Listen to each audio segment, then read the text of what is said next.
Hi friends, நான் Tamilarasan. Welcome to stock market classes Tamilarasan. நம்மளுடைய இந்த ஒரு பர்டிகுலர் யூடியூப் சேனலில் ஸ்டாக் மார்க்கெட்டை பற்றின கிளாஸஸ் ரன் பண்ணிகிட்ருக்கோம். அதில் இன்றைக்கி 3வது சாப்டரை பற்றி பார்க்க போகிறோங்க. இந்த 3வது சாப்டர் ரொம்ப ஸ்பெஷலான சாப்டர். என்னென்னா, what is the concept of shares and share market. நண்பர்களே, நேற்று பார்த்தோம்னா வாட் இஸ் ஷேர் மார்க்கெட்னு பார்த்தோம். அதுக்கு முன்னாடி பேஷன்ஸ் எப்படி ஸ்டாக் மார்க்கெட்டில் நமக்கு அதிகமான பணத்தை குட்டி கொடுக்குது, எதுக்கு பேஷண்ட் வந்து ரொம்ப முக்கியம், இன்ட்ராடே ட்ரேடர்ஸ்க்கு எந்த மாதிரி பொறுமை வேணும், ஸ்விங் ட்ரேடருக்கு எந்த மாதிரி பொறுமை, லாங் டேர்ம் ட்ரேடர்ஸ் வந்து எந்த மாதிரி சம்பாதிக்க பொறுமையாக இருக்கணும்னு கம்ப்ளீட்டாக பார்த்தோம். அதே மாதிரி வாட் இஸ் ஷேர் மார்க்கெட்னு சொல்லி இன்டெப்த் வீடியோ வந்து போட்டிருந்தோம். அதில் முக்கியமானதான் what is concept of shares and share market. நண்பர்களே, உங்களுக்கு ஷேர் மார்க்கெட்னா என்ன ஞாபகம் வருது? நல்லா யோசிச்சு பாருங்கள். யோசிச்சுட்டு கீழே கமெண்ட் பண்ணுங்கள். அதுக்கு முன்னாடி நம்ம சேனலுக்கு சப்ஸ்கிரைப் பண்ணலாம், மறக்காமல் சப்ஸ்கிரைப் பண்ணிடுங்க.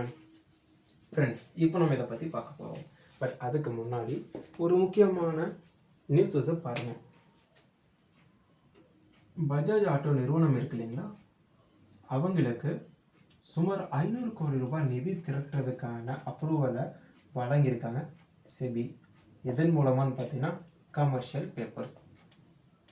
இந்த கமர்ஷியல் பேப்பர்ஸை வந்து டெப்ட் பாண்ட்ஸ்ன்னு சொல்லுவாங்க, இல்லைன்னா கடன் பத்திரங்களில் ஏதோ ஒரு வகையில் வந்து குறிப்பிடுவாங்க. இந்த கடன் பத்திரங்களுக்கு கிரிசில் A1+ ரேட்டிங்கை கொடுத்துருக்காங்க.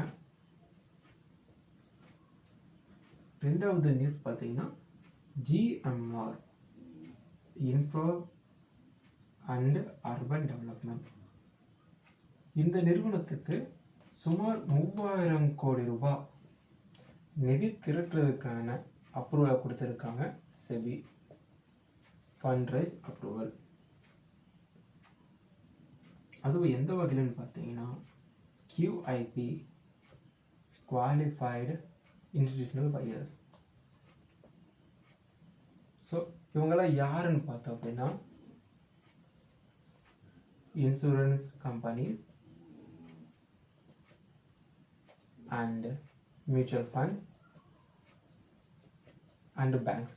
ஸோ இவங்கெல்லாம் பார்த்தீங்கன்னா குவாலிஃபைடு இன்ஸ்டிடியூஷனல் பையர்ஸ். மூன்றாவது வண்டர்லா. இந்த தீம் பார்க் நிறுவனம் ஒரு ஷேருக்கு ₹2 டிவிடெண்ட் அறிவிச்சிருக்காங்க. நாலாவது மோட்டிலால் ஓஸ்வால். இவங்க வந்து ஒரு புரோக்கரேஜ் ஃபிர்ம்னு தெரியும். பட் இவங்க ஒரு AMC நிறுவனம் மூலமாக மியூச்சுவல் ஃபண்ட் அண்ட் இதர சர்வீசஸை வந்து வழங்கிட்டு வராங்க. இவங்க என்னன்னு பார்த்தீங்கன்னா பேடிஎம் உடைய லட்சக்கணக்கான ஷேர்ஸை வந்து வாங்கியிருக்காங்க. அதாவது 62,30,000 ஷேர்ஸை வந்து வாங்கியிருக்காங்க.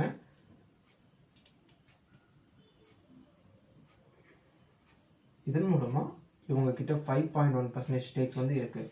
அதாவது 100ல் 5 ஷேர்ஸை வந்து இவங்க ஹோல்டு பண்ணுறாங்க. ஓகே, இதில் முக்கியமான டேர்ம்ஸ். இந்த நியூஸ் வந்து நான் சம்மந்தம் இல்லாமல் சொல்லலை, சம்மந்தத்தோடு சொல்லியிருக்கேன். ஒன்று, இந்த கமர்ஷியல் பேப்பர்ஸ். ரெண்டாவது முக்கியமான விஷயம் QIPயில் இன்சூரன்ஸ் கம்பெனிஸ் வரும், மியூச்சுவல் ஃபண்ட் வரும், பேங்க்ஸ் வரும். டிவிடெண்ட், இதுவும் இம்பார்ட்டன்ட் டேர்ம் இந்த ஒரு இதில். அண்ட் தென் இந்த ஒரு பையிங் இருக்கு இல்லைங்களா, 62,30,000 ஷேர் இதை வந்து வாங்கியிருக்காங்க. நிறைய பேர் 62 லட்சம் ரூபாய்க்கு வாங்கியிருக்கோன்னு நினைக்காதீங்க, நம்பர் ஆஃப் ஷேர். பேடிஎம் நிறுவனத்துடைய பங்கு 1000 ரூபாய்க்கு கடந்து ட்ரேட் ஆகிட்டு இருக்கு. போன வருஷம் 440 ரூபாயில் இருந்திருக்கு, இந்த வருஷம் 1000 ரூபாயில் ட்ரேட் ஆகிட்டு இருக்கு. சரிங்களா, இதெல்லாமே ரொம்ப இம்பார்ட்டண்ட். ஒரு நோட்டோ இல்லை ஸ்க்ரீன்ஷாட்டோ எடுத்து வச்சுக்கோங்க. Okay friends,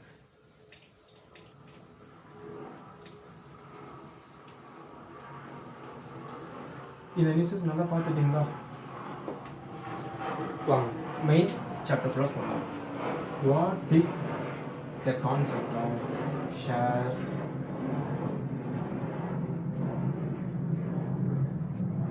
and share market? நண்பர்களே, இந்த பங்குகள் எதுக்காக உருவாக்கப்பட்டுள்ளது அப்படின்றத நம்ம போன சாப்டரில் பார்த்தோம். போன சாப்டரில் பார்க்காதவங்க தயவு செய்து போய் பார்த்துட்டு வந்துடுங்க, அப்போ தான் இந்த சாப்டர் புரியும். ஸோ ஏன் உருவாக்கப்பட்டதுன்னு பார்த்துருக்கோம். ஓகே, உருவாக்கிட்டாங்க.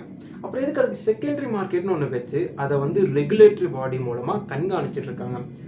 நிதி வேணும்னாங்க, வித்தாச்சு, அதுக்கப்புறம் அவங்கவுங்க பொழப்ப பார்க்க வேண்டியதாங்க. ஏன் அதையே ஒரு பொழப்பா பண்ணுறாங்க அப்படின்னா அதுக்கு தான் ஒரு முக்கியமான ஒரு விஷயம் இருக்குது.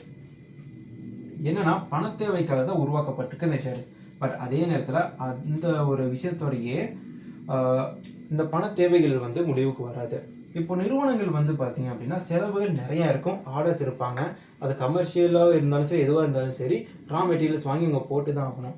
அப்படி போடும்போது ஏகப்பட்ட பணம் தேவைப்படுது. ஸோ அதனால் to meet the financial needs of companies and government.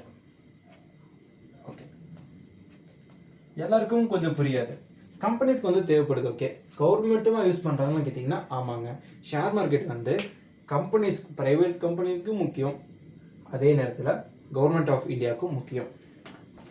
இப்போது கம்பெனிஸ் இருக்குன்னு வச்சுக்கோங்களேன். கம்பெனிஸ்க்கு வந்து ஒரு ப்ராஜெக்ட் வந்து எடுக்கிறாங்க, அதுக்கு பணம் திரட்டுறதுக்கு லோன்னு போயிட்டாங்க அப்படின்னா அவங்க வந்து இன்ட்ரெஸ்ட்டை வந்து கொடுக்கணும். ஓகேங்களா? பட் அதே நேரத்தில் அவங்களுக்கு வந்து பணம் தேவைப்படுது, வட்டி கொடுக்காம வாங்கணும்னா QIP மூலமாக இன்வெஸ்ட் பண்ணிக்கலாம். அதாவது அவங்க ஷேர்ஸை வந்து பல்காக ஒரு பேங்க் கிட்டேயோ ஒரு இன்சூரன்ஸ் கம்பெனிக்கிட்டேயோ இல்லை மியூச்சுவல் ஃபண்டுக்கோ விற்று அந்த பணத்தை வாங்க அவங்க யூஸ் பண்ணிக்கலாம். ஸோ நம்மள இந்த GMR இன்ஃப்ராண்ட் அர்பன் வாங்கிச்சு இல்லைங்களா, 3000 கோடி, அந்த மாதிரியான ஒரு பல்கான அமௌண்ட்டை ஒரே பேமெண்ட்டில் இவங்க வாங்கி யூஸ் பண்ணிக்கலாம். அப்புறம் கம்பெனிஸ் அதோடைய ஷேர்ஸை பேங்க்ஸில் வச்சு கடன் வாங்கி யூஸ் பண்ணிக்கலாம். ஸோ இந்த மாதிரி அவங்க பணத்தை வாங்கி அவங்க பிஸ்னஸ் பண்ணுறதுக்காக கம்பெனிஸ் வந்து ஷேர் மார்க்கெட்டில் இருக்காங்க. அதே நேரத்தில் கவர்மெண்ட் ஆஃப் இந்தியா ஏன் பயன்படுத்துது அப்படின்னு பார்த்தோம்னா, கவர்மெண்ட் ஆஃப் இந்தியா உதாரணத்துக்கு ஒரு ப்ராஜெக்ட் எடுக்கிறாங்கன்னு வச்சுக்கலாம், 1,00,000 கோடிக்கு அதோடைய பட்ஜெட், ஆனால் செலவானது 1,50,000 கோடி. இந்த 50,000 கோடிக்கு அவங்க என்ன பண்ணுவாங்க? அவங்க வந்து அரசோடைய கஜானாலேருந்து எடுக்க முடியாது. காரணம், அதை வந்து ஏகப்பட்ட விஷயங்களுக்கு ஸ்ப்ளிட் பண்ணி வச்சுருப்பாங்க. சில இது டிஃபென்ஸுக்கு, சில இது பார்த்தீங்கன்னா இன்ஃப்ராஸ்க்கு, சில இது பார்த்தீங்கன்னா ஹெல்த் கேர், இந்த மாதிரியான விஷயங்களுக்கு டெவலப்மெண்ட்டுக்காக ஒதுக்கி வச்சுருப்பாங்க. ஸோ அதனால் இந்த 50,000 வந்து அவங்க திருட்டுறதுக்கு பாண்ட்ஸை வந்து இஷ்யூ பண்ணுவாங்க. கவர்மெண்ட் டெப்ட் பாண்ட்ஸ் இல்லைனா கமர்ஷியல் இன்ஸ்ட்ருமெண்ட்ஸ், அந்த மாதிரி டிபெஞ்சர்ஸ் மாதிரி கொடுப்பாங்க.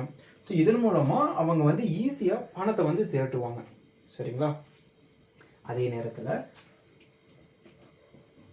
இந்தியன் ஷேர் மார்க்கெட்டில் இருக்கிற இந்தியன் ஆயில், கோல் India, NMDC, LIC, SBI,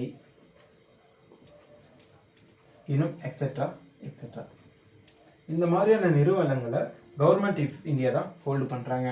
so இந்த ஷேர்ஸ் எல்லாம் ஏன் ஹோல்டு பண்ணுறாங்க அப்படின்னு பார்த்தோம்னா, இதுலேருந்து இதை வந்து ரெகுலேட் பண்ணணும். இது வந்து ப்ரைவேட் செக்டரில் கொடுத்தாலும் பிரச்சனை, அதே நேரத்தில் கொடுத்தா ஒரு பிரச்சனை. அப்படின்னா வச்சுருந்தா ஏகப்பட்ட ஆதாயங்கள் இருக்குது. அதில் ஒன்று பார்த்தீங்கன்னா ஷேர்ஸ்.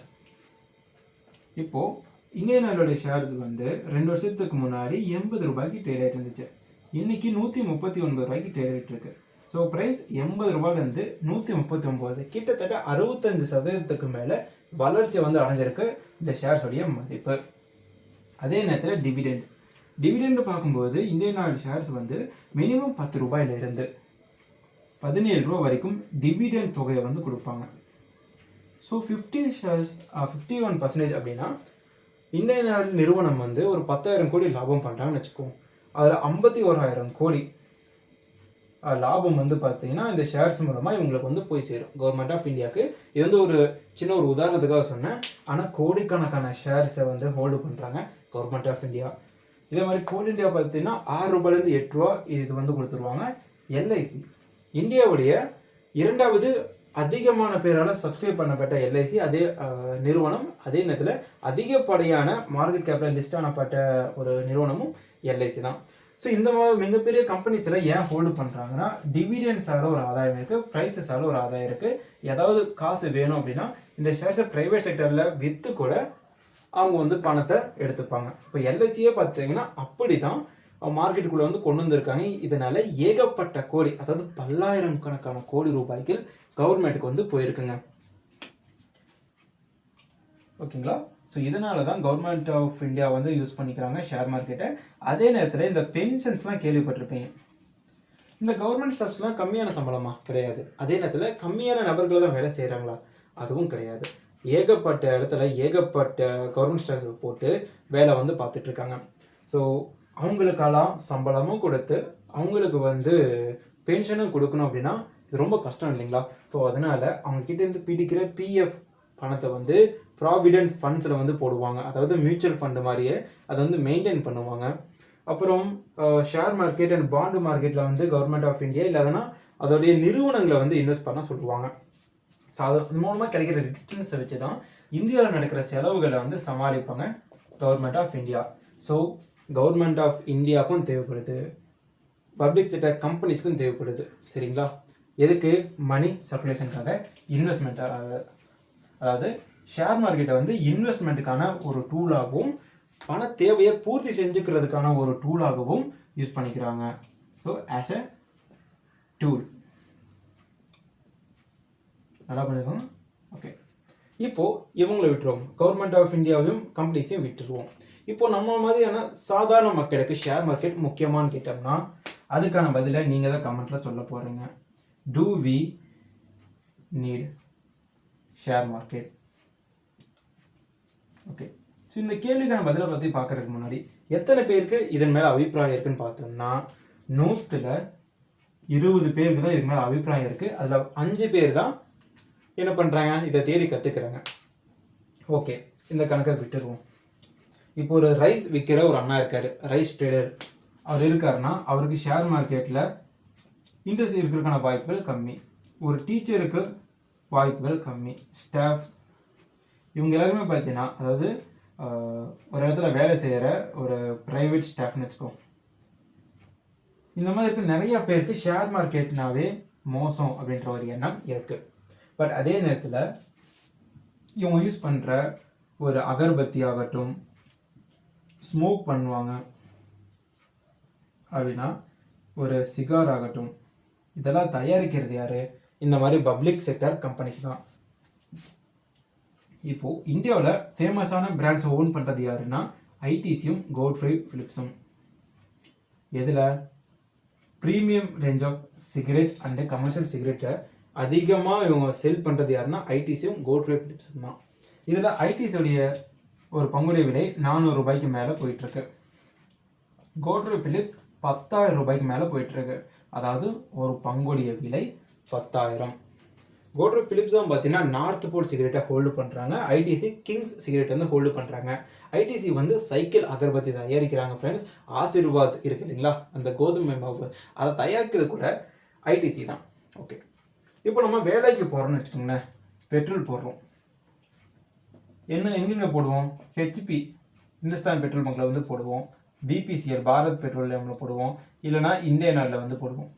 ஸோ இது எல்லாத்துக்குமே பார்த்தீங்கன்னா ஷேர்ஸ் வந்து இருக்குது.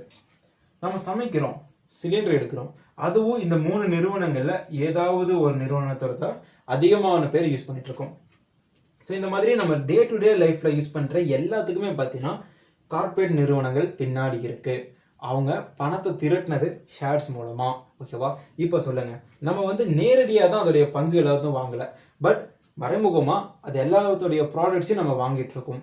பஸ்ஸில் போகிறோம், அது டாட்டாவோ இல்லை மஹேந்திராவும் கிரியேட் பண்ண ஒரு பஸ்ஸாக இருக்கலாம், இல்லைனா ஒரு டிவியாக இருக்கலாம், நம்ம யூஸ் பண்ணுற பைக், அதில் வர்ற மிரர்ஸ், ஹீரோ ஹோண்டாக்கு ஷேர் இருக்குது. இந்த மாதிரி ஏகப்பட்ட நிறுவனங்கள் நம்ம சுற்றி இருக்கிற எந்த ஒரு சின்ன ஒரு பொருள் எடுத்தாலும் அதுக்கு பின்னாடி மிகப்பெரிய கார்ப்பரேட்ஸ் வந்து இருக்குது. சரிங்களா? ஸோ நல்லா புரிஞ்சுக்கோங்க, நம்ம வந்து நேரடியாக தொடர்பு படலை, பட் மறைமுகமாக நம்ம கார்ப்பரேட்டோடைய பொருட்களை வாங்கிட்டு இருக்கோம். அதோடைய ஷேர்ஸை வாங்குறது இல்லை. நம்ம ஏன் அதோடைய பொருட்களை வாங்கும்போது ஷேர்ஸை வாங்கக்கூடாது? இப்போது ஐடிசி பார்த்தீங்க அப்படின்னா 400 ரூபாயில் இருக்குது ஃப்ரெண்ட்ஸ். ஒரு மாதத்துக்கு ஒரு 800 ரூபா மிச்சம் பண்ணுறீங்க அப்படின்னா ஐடிசியில் ஒரு 2 ஷேர் வாங்கலாமா? ஓகே, இந்த 2 ஷேர்னால பெரிதாக என்ன கிடைக்க போகுதுன்னு மட்டும் யோசிக்காதீங்க. இன்றைக்கி நீங்கள் 800 ரூபாய்க்கு வாங்கலாம், நாளைக்கு ப்ரைஸ் அப்ரிசியேஷன் ஆகும்போது ஒரு 6 மாதம் கழிச்சு அப்ரிசியேஷன் ஆகுதுன்னா அது ஒரு 1000 ரூபாய் வரைக்கும் உயரும். ஒரு பங்குக்கு 100 ரூபா உயர்ந்தாலும் உங்களுடைய 800 ரூபாயிலேருந்து 1000 ரூபாய் மதிப்புக்கு வந்துடும். அதே நேரத்தில் டிவிடெண்ட் ஐடிசி பார்த்தீங்கன்னா ₹6 கொடுக்குறாங்க டிவிடெண்ட் ஒரு வருஷத்துக்கு. ஸோ 2 வருஷம் ஹோல்டு பண்ணுறீங்க அப்படின்னா உங்களுக்கு ₹12 கிடைக்கும். இல்லை 2 ஷேர்ஸ் ஹோல்டு பண்ணாலுமே உங்களுக்கு வந்து 2 ஷேருக்கு ₹6 போட்டால் உங்களுக்கு ₹12 டிவிடெண்டாக வரும். இதில் நீங்கள் வாங்குகிற கோதுமை மாவுலேயும் நீங்கள் வாங்குகிற சிகரெட்லேயும் கம்பெனிக்கு ஒரு லாபம் போயிருக்கும். அந்த லாபத்தை வந்து ஒரு ஷேருக்கு இவ்வளோன்னு பிரித்து டிவிடெண்டை கொடுக்குறாங்க. ஸோ இதனால் உங்களுக்கு வந்து ஒரு இன்கம் வரும், ப்ரைஸ் அப்ரிசியேஷன் ஆகும். ஸோ இதோடைய கணக்கை நான் அடுத்தது சொல்கிறேன். நான் சொன்னேன் இல்லைங்களா, பேடிஎம் ஷேர்ஸ் ₹440 இருந்தது, ஆனால் இப்போது ₹1000 இருக்குண்ணே. இது மாறினதுக்கு ஒரு வருஷம் தான் தேவைப்பட்டுச்சு. ஷேர் மார்க்கெட்டில் அதிகமான பொட்டன்ஷியல் இருக்குது. அதை பற்றி தான் அடுத்து நம்ம பொட்டன்ஷியல்னு பார்க்க போகிறோம். இப்போ ஓகே, நம்ம வந்து நேரடியாக தொடர்பு போடல, ஆனால் மறைமுகமாக பொருளை வாங்கிட்டு இருக்கோம். ஓகேவா, இதை மனசில் வச்சுக்கோங்க. இதோட இன்னொரு முக்கியமான விஷயம், நம்மளுடைய ஃபினான்சியல் வேர்ல்டு. சரி, ஃபினான்சியல் வேர்ல்டு நம்மளை சுற்றி எப்படி இருக்குது அப்படின்றத பார்க்கலாம். First bank, second insurance company friends,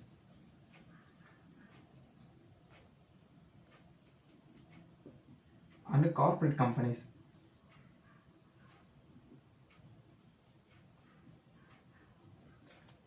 இங்கே பாண்ட்ஸை வந்து போட்டுக்கலாம். ஓகே நண்பர்களே, நம்ம வந்து நமக்கு சம்பளம் வருதுன்னா பேங்க் மூலமாக வருது. நம்ம எஃப்டி ஆர்டி போட்டோம் இல்லை ட்ரான்ஸ்ஃபர் பண்ணுறோன்னா பேங்க் மூலமாக பண்ணுறோம். பட் ஆக்சுவலாக பேங்க்ஸ் எப்படி சம்பாதிக்குது அப்படின்னு பார்ப்போம். ஃபஸ்ட்டு நம்ம ஒரு ₹1000 மினிமம் ஒரு பேலன்ஸை வந்து மெயின்டைன் பண்ணுறோன்னு வச்சுக்கோங்களேன். இந்த ₹1000 அவங்க சும்மா வச்சுருக்க மாட்டாங்க, அதனால் அவங்களுக்கு லாபம் கிடையாது. அவங்க என்ன பண்ணுவாங்கன்னா சர்க்குலேஷனில் விடுவாங்க. டெபாசிட்ஸை வந்து சர்க்குலேஷனில், அதாவது ஒரு லோனாக விடுவாங்க. ஒரு லோன் இல்லை இன்வெஸ்ட்மெண்ட், இதன் மூலமாக அவங்க வந்து சம்பாதிக்கிறாங்க. ஏன்னா கையில் வச்சுருந்தா லாபம் கிடையாது. And then car loan, home loan, bike loan, இந்த மாதிரியான லோன்ஸ் மூலமாகவும் சம்பாதிக்கிறாங்க. இன்னொன்று பார்த்தீங்க அப்படின்னா, இந்த லோன் வாங்குறதுக்கான அமௌண்ட் வந்து ஆர்பிஐ கிட்ட கம்மியான வட்டியில் வாங்கி அதிகமான வட்டிக்கு கொடுத்தும் பேங்க் சம்பாதிக்கிறாங்க. அப்புறம் மெயின்டெனன்ஸ் ஃபீஸ். இப்போ ஏடிஎம்ஸ் யூஸ் பண்ணுறோம் இல்லையா, அதுக்கு ஒரு சார்ஜ் வரும். மெசேஜ் நமக்கு வருதா, ஃபோன் சார்ஜ், அது ஒரு வரும். இது வந்து பேங்க்ஸ் வந்து எல்லாருக்கும் விதிக்கிறாங்க.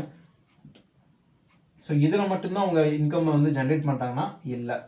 பேங்க்ஸ் பார்த்தீங்க அப்படின்னா கார்ப்பரேட் நிறுவனங்கள்லேயும் இன்வெஸ்ட் வந்து பண்ணுவாங்க. சரிங்களா, பேங்க்ஸ் எப்படி இன்வெஸ்ட் பண்ணுவாங்கன்னா QIP மூலமாக இன்வெஸ்ட் பண்ணுவாங்க. இந்த ஜிஎம்ஆர் இன்ஃபா இருக்கு இல்லைங்களா, 3000 கோடி வாங்கினாங்க QIP மூலமாக. ஸோ இந்த QIPயில் யார் யார் வருவாங்கன்னா பேங்க்ஸ் வருவாங்க, இன்சூரன்ஸ் கம்பெனிஸ் வருவாங்க, மியூச்சுவல் ஃபண்ட்ஸ் வருவாங்க, ஏஎம்சி நிறுவனங்கள் வருவாங்க, எஃப்ஐஐஸும் வருவாங்க. ஸோ இதெல்லாமே பார்த்தீங்க அப்படின்னா கார்பரேட் நிறுவனங்களுடைய பங்குகளை வாங்கி கொஞ்சத்துக்கு வச்சிருந்து விற்றுருவாங்க. பேடிஎம் ₹400 வாங்கி ₹1000 விற்கலாம். இல்லைனா இந்தியன் ஆயில் பெட்ரோல் பங்க் ஷேர்ஸை வந்து ₹80 வாங்கி ₹139 விற்கலாம். எப்படி பண்ணாலும் பணம் வந்து வளர்ச்சியை நோக்கி போயிட்டு இருக்கும். ஸோ இதனால ஒரு இன்வெஸ்ட்மெண்ட்டாகவும் இந்த கார்பரேட் கம்பெனிஸோடைய ஷேர்ஸை வாங்குறாங்க. இன்சூரன்ஸ் நிறுவனங்கள், இப்போ நம்ம வந்து ஒரு டிவியை இஎம்ஐல எடுக்கிறோம், இன்சூரன்ஸ் போடுறோமா, போடுறோம். இப்போ ஆப்பிள் ஃபோன்லாம் வந்து இன்சூரன்ஸே ஒரு ₹2000 ₹1000 வந்து போடுவீங்க. ஒரு பைக் வாங்குகிறோம், இன்சூரன்ஸ் போடுறோம். அப்புறம் நம்ம ஹெல்த் இன்சூரன்ஸ் வந்து நம்ம போடுவோம், டேர்ம் லைஃப் இன்சூரன்ஸ் எல்லாமே போடுவோம். பட் அதில் வர்ற பாலிசி அமௌண்ட் மட்டுமே வச்சு இவங்களுடைய பிஸ்னஸ் நடக்கலைங்க. ஓகேங்களா, ஸோ இவங்களும் பார்த்தீங்கன்னா இன்வெஸ்ட்மெண்ட் வந்து பண்ணுறாங்க கார்பரேட் நிறுவனங்களில். எப்படின்னு சொல்கிறாங்க, இப்போது ஐடிசி இருக்குங்களா, அவங்க வந்து சிகரெட் தயாரிக்கிறாங்க, வீட் பவுடர், கோதுமை மாவு தயாரிக்கிறாங்க, எக்ஸெட்ரா எக்ஸெட்ரா எக்ஸெட்ரா. ஓகேவா, இந்த நிறுவனத்துடைய 15% ஷேர்ஸ் யார் ஓன் பண்ணுறாங்கன்னா ஐடிசி, எல்ஐசி ஹோல்டு பண்ணுறாங்க. இப்படி ஐடிசியோடைய 115 ஷேர்ஸ் இவங்க கையில் இருக்குது. ஸோ அதாவது கோடிக்கணக்கான பங்குகளை வச்சுருக்காங்க, ரொம்ப வருஷமாக வச்சுருக்காங்க. ஒரு 3-4 வருஷத்துக்கு முன்னாடி ஐடிசியோடைய பங்குகள் ₹250 இருந்தது. இப்போ ₹400 ப்ளஸில் ட்ரேட் ஆகிட்டு இருக்கு. சமீபத்தில் நான் பார்க்கல, கொஞ்சம் மாதங்களுக்கு முன்னாடி பார்க்கும்போது ₹400 இருந்துச்சு ஃப்ரெண்ட்ஸ். ஓகே, இதன் மூலமாக 250லேருந்து 400 போயிருக்குன்னா அது ஒரு 75% வளர்ச்சி வந்து அடைஞ்சிருக்கு. சுமார் ஒரு 1 லட்சம் கோடி இன்வெஸ்ட் பண்ணியிருந்தாங்கன்னா இவங்களுக்கு 75 லட்சம் கோடிகள் இவங்களுக்கு ப்ராஃபிட்டாக மட்டுமே வந்திருக்கும் இன்சூரன்ஸ் நிறுவனம். அப்புறம் இது மட்டும் இல்லை, இது போன்ற மியூச்சுவல் ஃபண்ட்ஸ், ஏஎம்சி இதெல்லாமே பார்த்தீங்கன்னா ஷேர் மார்க்கெட்டில் ஷேர்ஸை வாங்கி இன்வெஸ்ட் பண்ணுறாங்க. பாண்டு மார்க்கெட்லையும் இன்வெஸ்ட் பண்ணுவாங்க. ஸோ இந்த பாண்ட்ஸ் என்னன்னு பார்த்தீங்க அப்படின்னா, இப்போ கவர்மெண்ட் வந்து எதுக்கு பாண்டை வந்து யூஸ் பண்ணுறாங்க நான் இன்ட்ரடக்ஷன்லேயே சொல்லிட்டேன் சரிங்களா. அதாவது ப்ராஜெக்ட்ஸுக்காக பாண்டு நோக்கி போவாங்க. அதே நேரத்தில் பார்த்தீங்கன்னா அவங்க கடன் வாங்குறதுக்கும் அப்புறம் பென்ஷன் கொடுக்கறதுக்கும் பாண்டில் வந்து கொஞ்சம் யூஸ் பண்ணிக்கிறாங்க. எஸ்பெஷலி பார்த்தீங்கன்னா இந்த இன்சூரன்ஸ் அண்ட் கார்பரேட் நிறுவனங்கள் கார்பரேட் பாண்டை வந்து இஷ்யூ பண்ணுவாங்க. எதுக்குன்னா பண தேவைக்காக வந்து இஷ்யூ வந்து பண்ணுவாங்க. அதன் மூலமாக பணத்தை வாங்கிட்டு மீண்டும் கொடுத்துருவாங்க ஓகேங்களா. பட் இந்த இன்சூரன்ஸ் நிறுவனங்கள் இவங்கெல்லாம் வந்து பாண்ட்ஸை நோக்கி போகிறதுக்கு இன்னொரு முக்கியமான விஷயம் என்னென்னா லோ ரிஸ்க் ஃபண்ட்ஸ்ன்னு சொல்லி பாண்ட்ஸில் வந்து இருக்குது சரிங்களா. அது வந்து ரொம்ப ரொம்ப லோவான ரிஸ்க்கு. அதில் போட்டிங்கன்னா பணம்ல எங்கேயும் போகாது. ஆனால் க்ரோத் வந்து மினிமலாக இருக்கும். ஒரு வருஷத்துக்கு 6%, 7% அப்படி தான் போகும். பட் ஓரளவுக்கு நல்ல ஒரு பாண்ட்ஸ் எல்லாம் பார்த்தீங்கன்னா ஒரு மாதத்துக்கு 1%லேருந்து 1.2% வரைக்கும் ரிட்டர்ன்ஸ் வந்து கொடுக்குறாங்க. ஓகே, இப்போது நம்மளுடைய ஃபினான்சியல் வேர்ல்ட்ஸ் நம்ம எதை சுற்றி இருக்குன்னு பார்த்தீங்கன்னா பேங்க், இன்சூரன்ஸ் அண்டு கார்பரேட் நிறுவனங்கள் இவங்க கிட்ட தான் நம்மளுடைய ஃபினான்சியல் வேர்டே முடங்கி இருக்கு.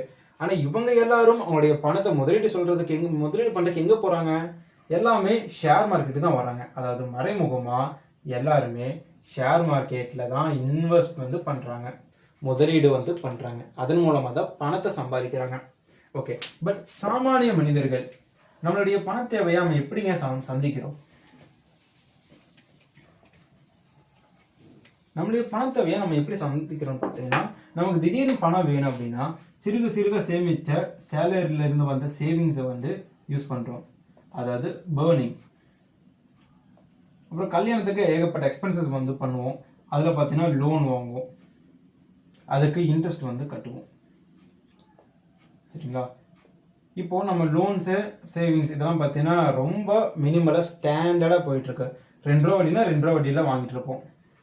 சேவிங்ஸ்னால் ஒரு 15,000 ஒரு 500 ரூபாய் வந்து நம்ம சேவ் பண்ணுறோமா, 15K சேலரியில் ஒரு 500 ரூபாய் சேமிப்போம். அதே அளவுக்கு நம்ம செலவும் பண்ணுவோம். ஆனால் நம்மளை பொறுத்த வரைக்கும் இன்வெஸ்ட்மெண்ட் என்ன ஃப்ரெண்ட்ஸ்? இப்போ இன்வெஸ்ட்மெண்ட் என்ன, இந்த வீடியோ பார்க்குற நிறைய பேர் பார்த்தீங்கன்னா வில்லேஜ் 30 இருப்பீங்க, இல்லைன்னா காலேஜ் போகிறவங்களா இருப்பீங்க. நம்ம பார்வையில் இன்வெஸ்ட்மெண்ட் அப்படின்னா லேண்டு, ஓகேங்களா, கோல்டு, இதுதான் மிகப்பெரிய இன்வெஸ்ட்மெண்ட்லாம் நம்ம பார்க்குறோம். அப்புறம் மிஞ்சி போனால் கமர்ஷியல் ரெண்ட்டுக்கு சில பேர் பார்த்தீங்கன்னா கமர்ஷியல் ரெண்ட்டுக்கு கடைகளை வந்து கட்டிவிடுவாங்க, காம்ப்ளெக்ஸ் கட்டிவிடுவாங்க. இல்லைன்னா வீடு வந்து கட்டுவோம், ஹவுஸை வந்து ரெண்ட் வந்து விடுவோம். நம்மளை பொறுத்த வரைக்கும் ஃப்ரெண்ட்ஸ் இதுதான் வந்து இன்வெஸ்ட்மெண்ட் இல்லைங்களா.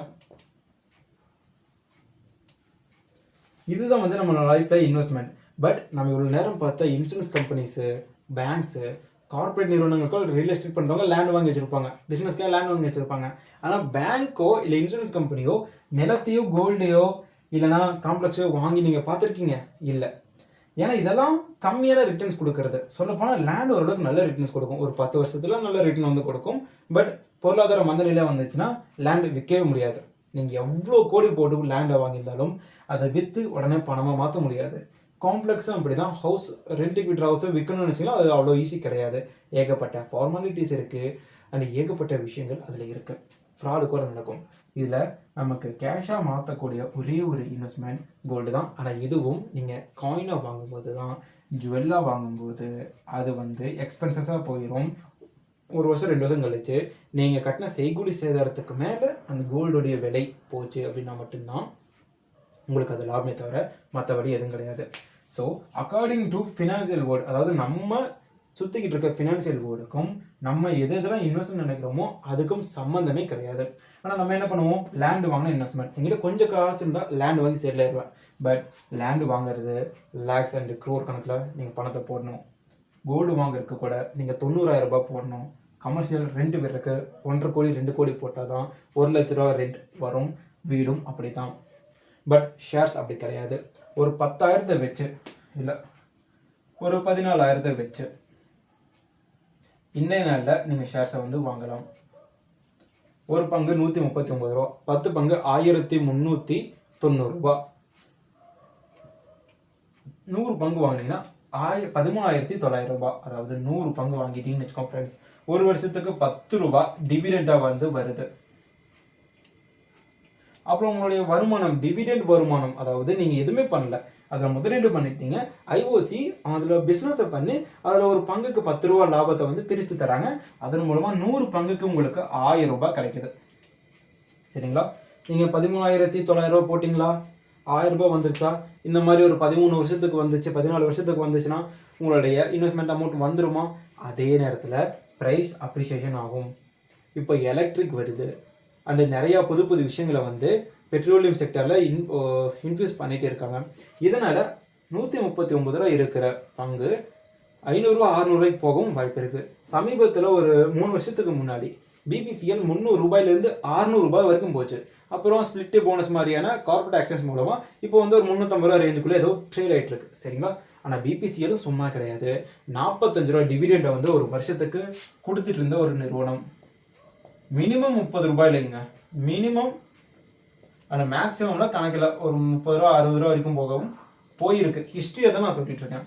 ஓகே, பிபிசிஎல்ல 300 ரூபாய் இருக்கும்போது ஒரு 10 ஷேர் நீங்கள் வாங்கியிருந்தீங்க அப்படின்னா உங்களுக்கு ஒரு வருஷத்துக்கு 300 ரூபா டிவிடெண்ட் வந்து வந்திருக்கும்.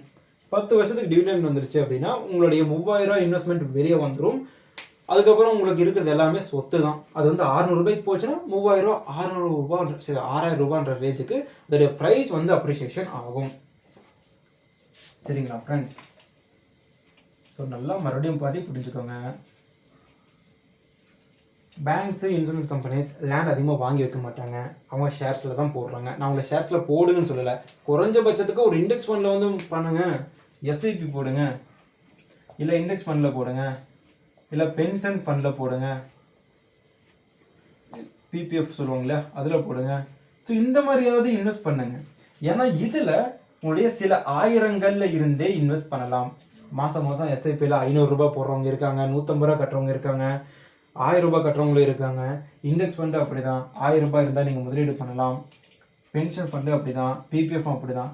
ஸோ உங்களுக்கு நம்மளுடைய ஷேர் மார்க்கெட் கோர்ஸ் மூலமாக ஒரு நாலேஜ் கிடைக்குது. அதை வச்சு இன்வெஸ்ட் பண்ணுறீங்க அப்படின்னா 100 ரூபா ஷேரையும் வாங்கலாங்க, 20 ரூபா ஷேரையும் வாங்கலாங்க, 5 ரூபா ஷேரையும் வாங்கலாங்க. உங்ககிட்ட எவ்வளோ பணம் இருக்கோ அதுக்கு ஏற்ற மாதிரியான நல்ல பங்கை பற்றி நீங்கள் வாங்கலாம். ஸோ ப்ரைஸ் அப்ரிசியேஷன், டிவிடெண்ட், இதன் மூலமாக உங்களுக்கு ஒரு அமௌண்ட் வரும். மாதம் 15,000 ரூபா சம்பாதிக்கிறவங்களும் நல்ல கம்பெனி ஷேர்ஸை பார்த்து ஒரு 300 ரூபா 400 ரூபாய்க்கு வாங்கி போட்டால் லாபம் இருக்குது. ஏன்னா எம்ஆர்எஃபோடைய ப்ரைஸ் 1995 வரைக்கும் வெறும் 11 ரூபா. ஆனால் 2023 படி ஒரு பங்குடைய விலை 1,53,000 ரூபாய். சரிங்களா? ஸோ இன்றைக்கி ஒரு 1,38,000 28,000 அந்த மாதிரி ரேஞ்சில் ட்ரேட் ஆகிட்டு இருக்கு. ஆனால் 28 வருஷத்துக்கு முன்னாடி வெறும் 11 ரூபாய்க்கு இருந்தது, இன்றைக்கி 1,50,000 வரைக்கும் உயர்ந்து போயிருக்குங்க. ஸோ அந்த மாதிரி நல்ல பங்கை பார்த்து நீங்கள் முதலீடு பண்ணுங்க, நீங்கள் வாழ்க்கையில் சக்ஸஸ் வந்து அடைவீங்க ஃப்ரெண்ட்ஸ். இந்த வீடியோ மூலமாக நான் சொல்ல வர்றது இதுதான்.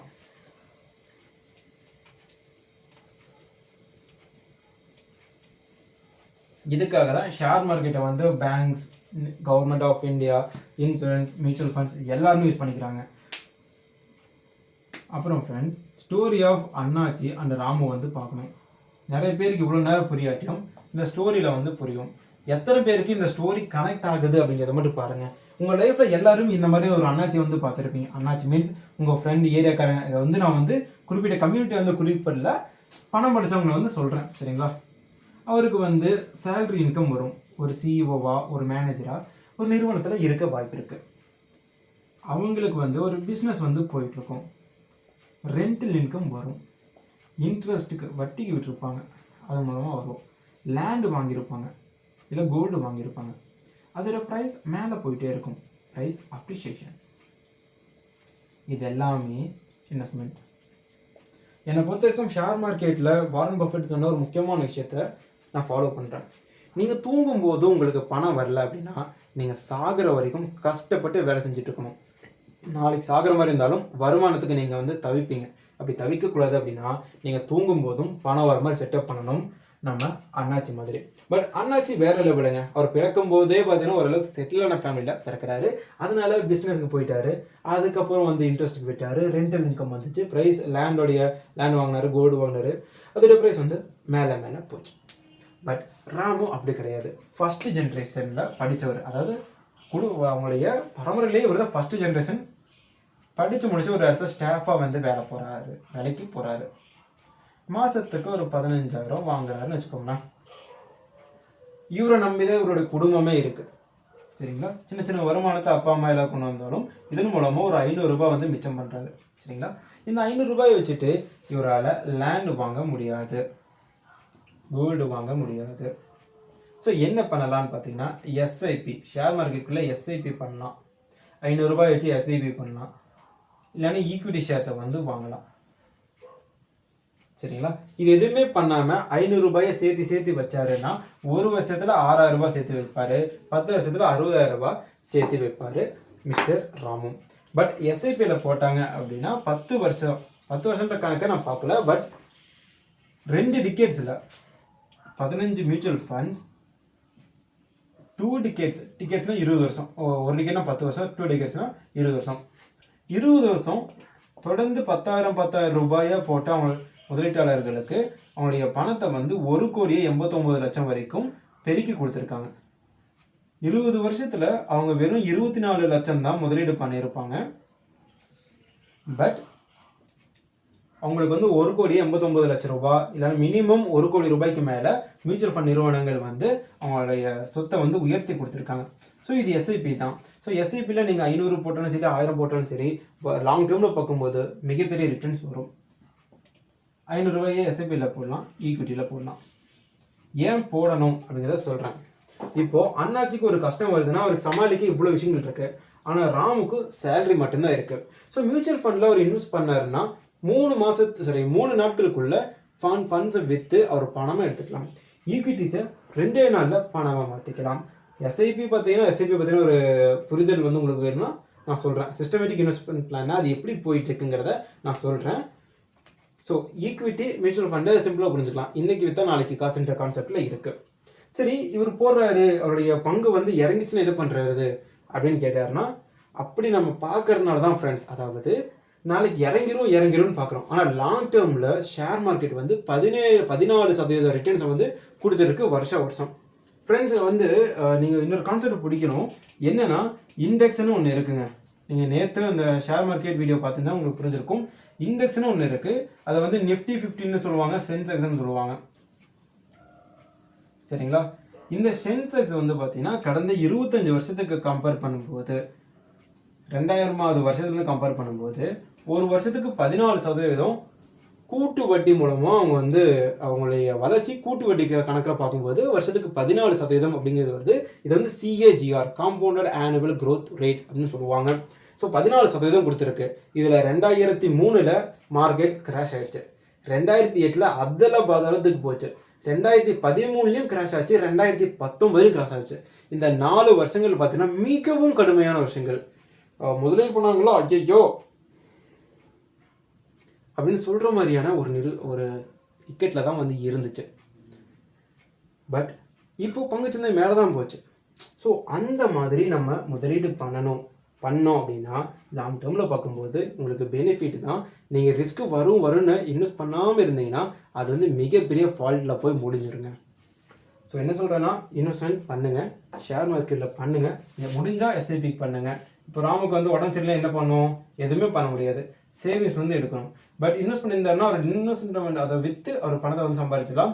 இல்லை அவருக்கு எந்த நோயும் வரல, 50-60 வருஷம் வரைக்கும் நல்லா இருந்திருக்காரு அப்படின்னா அப்போ யோசிச்சு பார்ப்பாரு, அடடா நமக்கு ஒரு கேடும் வரலையே, நம்ம முதலீடு பண்ணியிருந்தால் நம்ம அமௌண்ட்டாக பெருகி இருக்குமா, பார்ட்டி பண்ணதுக்கு சாப்பிட்டதுக்கு கம்முன்னு சேர்த்து வச்சுக்கலாமான்னு ஃபீல் பண்ண வேண்டியதாக இருக்கும்.